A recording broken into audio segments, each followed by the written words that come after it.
So he goes on the outskirts of Mecca on this mountain called Mount Hira, and he goes and he contemplates in a cave.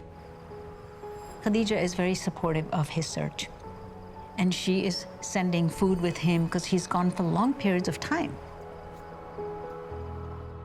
And then one night, everything changes.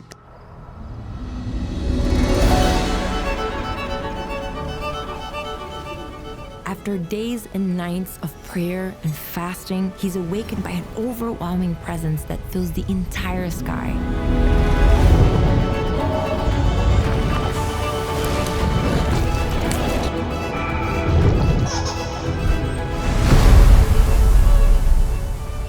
It commands him to repeat the first words of the Quran.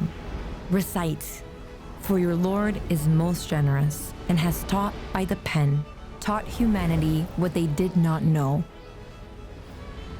He thinks he's going mad. And so he runs home and bursts the door open, and there's Khadija standing. He's sweating, and he's shivering. And all he's saying is, "Cover me, cover me. I think I'm going crazy. I think I'm going crazy." She cannot believe that this is her husband. And she physically takes a blanket and she covers him. But I can imagine he probably relayed everything to her. To think about like, what would I have done?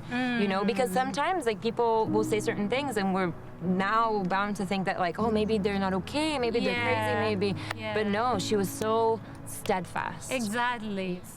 You know, she could have said, "Oh, why do you go to the cave, you know, to Hira and seclude yourself? Why do you leave us?" But instead, you know, she reassured him. She doesn't say you're crazy or wacky, to calm down, take deep breaths. No, she's like, you're right, this is true, because you're an honest person. You come to the aid of the disenfranchised. You help those who need to be helped. You know, your home is open to the stranger. This is a true vision. So she validates him completely. And she has a cousin whose name is Waraka. He's a Christian monk. And she says, "Let's go to him and let's find out what experience you've had." And they go, and so Waraka sits down, listens to him.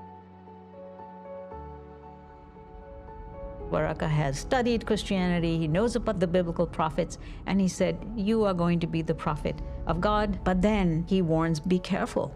Your life is going to be in danger. And imagine you are the wife of a prophet now, and now you have to protect your husband because you know that there are going to be all these enemies who are going to come after you. So she places her hand in him, and she says, "I'm your first follower."